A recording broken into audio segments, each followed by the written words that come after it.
Why Russia's feared T-90 tank keeps getting killed in Ukraine. Russia's T-90 tank touted as best in class is fizzling out in Ukraine. What happened to Russia's vaunted T-90 tanks? You already know that Russian tanks have taken a major whipping on the battlefields of Ukraine. The Russian tank fleet was supposed to have been modernized for a 21st century decisive conflict to roll into Kyiv and take the capital.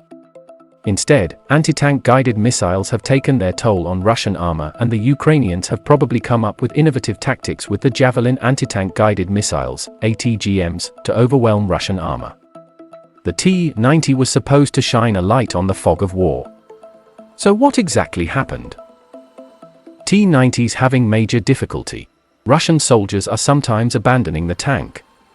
This video from March 26, which has garnered 2.8 million views on YouTube, shows two T-90s captured by the Ukrainians.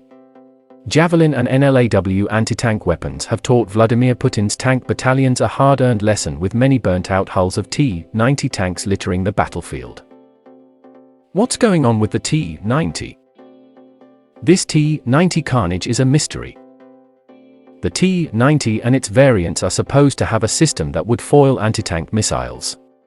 Known as the Shtora, one active protective system, the countermeasures were designed to confuse the guidance system of incoming enemy missiles. It's an infrared jammer with a laser warning device. After picking up a threat alert, the system can put out smoke to block the incoming thermal and laser wave bands. Finally, a pair of electro-optical jammers keep the ATGM from homing in on the tank. Survivability was a selling point. The T-90 cannon has an auto-load feature that is supposed to send high-explosive anti-tank rounds quickly downrange. This eliminates the need for a human loader and reduces the crew size down to 3. The armor was also believed to be a strength. And some evidence revealed that at least in Syria the newfangled Contact 5 armor, explosive reactive, kept TOW missiles from destroying a base model T-90. It's the weakness against javelins. With those two features, protection from ATGMs and improved armor, the T-90 should be more survivable in Ukraine. It must have a weakness along the top of the turret, which is less fortified. American Javelin ATGMs can streak upward and then dive down to blast the top of the turret. But the Shtora should defend against that. Shtora protection system can be defeated. Research from the Modern War Institute at West Point, if heeded, may have turned the tide of combat when it comes to Javelin's tactics against the T-90. Shtora has no effect on javelins or recoilless rifles. When targeting a vehicle with Shtora, gunners using the ITAS, improved target acquisition system, should never directly laser the tank with the rangefinder, instead of targeting a patch of ground 3 vehicle lengths away. This will allow the gunner to avoid being detected by Shtora. The defenders are learning faster than the occupiers. The Ukrainians may have figured that out on their own in combat. Or it's advice that American trainers have probably communicated to Ukrainian soldiers.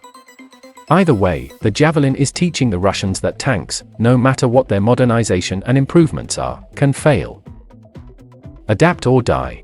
Now what? It appears the Russian tankers are getting outsmarted by the Javelin-wielding fighters. No wonder the Ukrainians call for javelins over anti-tank weapons such as the older and less sophisticated LAW, the TOW, and the AT-4. Until the Russians figure this out, how to keep the ATGMs from destroying their tanks, Putin's forces may have to use tanks for defense instead of offense. The Ukrainian soldiers know their territory, whether it is woods where they can set up ambushes or hiding in the rubble of cities to fire at tanks. This is another reason that the main battle tank may come to be obsolete.